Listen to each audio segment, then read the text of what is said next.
Internet, welcome to Game Theory, the show where brains always beat brawn. Today's episode is going out to two very special people out there in the Weboverse, G1 viewer Shiva91 and the man himself, Screw Attack's own Stuttering Craig. Recently, this hat-wearing head honcho made a bold move by coming out of the closet to reveal a secret he'd been hiding from the gaming community. He confessed that he was unable to beat Mike Tyson's Punch-Out. For over 20 years, one man had stood in his way to glory. One challenger had thwarted his chances at holding that prize belt. And that man was Don Flamenco. No, actually, it was just Mike Tyson. So, after 20 years of running away from the dream bout like a scared little pansy man, Craig sat down at last to KO the Kid Dynamite. On April 9th, during Screw Attack's weekly feature Challenge Monday, an event I like to call the Maiming in Gaming started, and restarted, and restarted again. Finger speed was tested, both in the ring and on the reset button as Little Mac tumbled to the mat over and over, and alright, you get it, he lost a lot. At the end of the hour, the score was 0 wins, 80 losses, and 2 ears still intact for the scrappy underdog Craig. Give up? Retire? Craig walked away from the NES that day a broken and defeated gamer, determined to train and return to the ring a bigger Little Mac. Now, I don't know much about sports, but I've watched Remember the Titans enough times to know that before entering a sporting competition, you need to know your enemy inside and out. So this week, Game Theory is in Craig's corner to give this Ring King wannabe all the support he needs.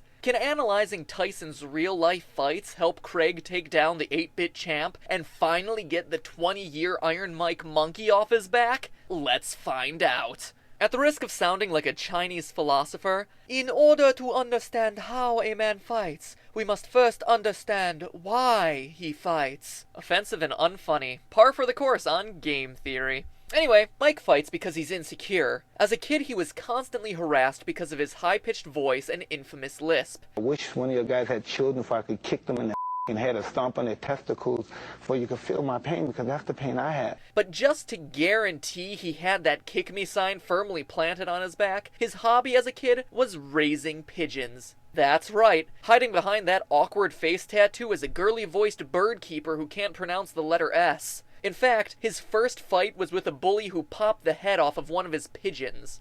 Kids suck. Anyway, he also grew up with a huge inferiority complex. You see, he had an older brother, and when asked about their relationship, he said, quote, "My brother was always something, and I was nothing." A lot of love in that family. By the age of 13, Mike had been arrested 38 times. This information is important because it speaks to Tyson's style in the ring. He was smaller than most heavyweights, so he focused on being savage, animalistic, intimidating his opponents by rushing straight at them, getting in their faces rather than dancing around trading jabs from a distance. His biggest weapon was fear. In his documentary, Tyson flat out says the following: I walk around the ring, but I never take my eyes off my opponent. I keep my eyes on him. Then once I see a chink in his armor, boom, and one of his eyes may move, and then I know I have him. However, his scare tactics also worked against him, as he had a difficult time defeating opponents that didn't fear him. In short, he didn't just want you to crumble fast, he needed you to. Which brings us to Tyson's second weakness, his staying power. Tyson's goal was to kill you as quickly as possible. Literally. He's gone on record saying that he always tried to punch through his opponent's heads. And as anyone who's played the NES game can attest, his first round power punches were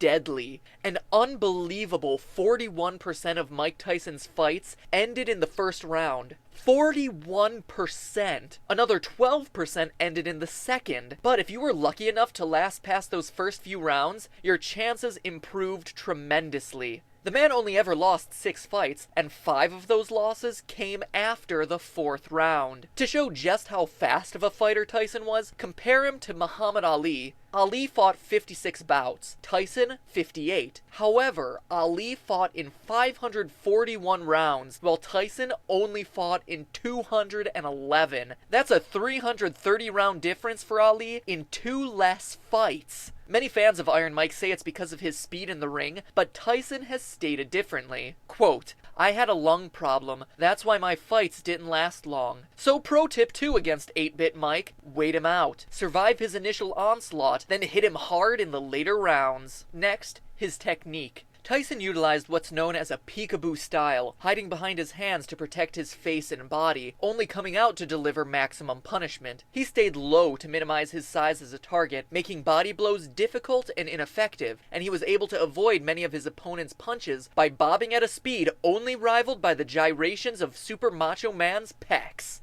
But if you could wait it out and land a few punches here and there, his technique became erratic. Instead of using his trademark hook-uppercut combo, he began to rely on weaker jabs. You can see his lack of heart in bouts against Lennox Lewis and Kevin McBride, but probably the best example of his desperation in the ring occurred during his infamous rematch against Evander Holyfield. Tyson had already lost to Holyfield once before, and realizing that he was once again outmatched, resorted to biting his opponent's ear while in a clinch. Not just once, but twice before he was officially disqualified. One bite was so severe that a piece of Holyfield's ear was found on the ring floor at the end of the night. He likes it! Hey Mikey! Had Tyson appeared in Super Punch-Out, this might have actually been one of his moves, since in that game, fighters throw balls, break your wrists, and use sticks against you. But the NES version came at a simpler time, when rules were rules, men were men, and blatant racial stereotypes against magical Indians, drunk Russians, and effeminate Europeans were okay.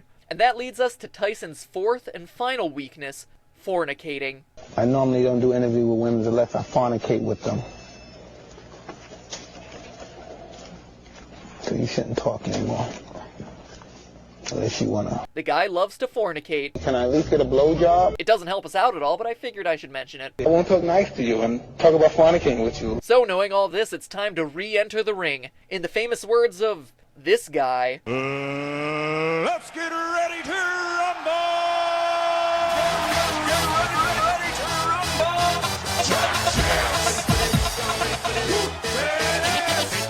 Y'all ready for this? I like to move it, move it. I like to move it, move it. I like to move it, move it. Move it. I like to move it, move it. I like to move it, move it. I like to move it, move it.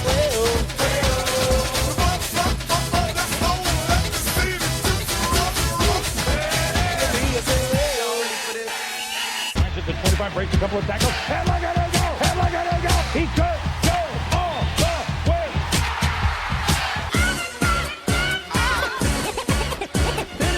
It's fun to stay in the YMCA.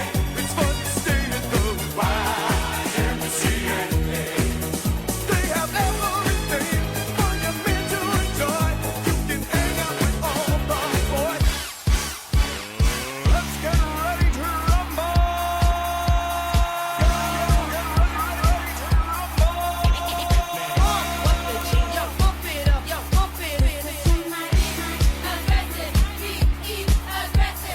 Simply and fuego.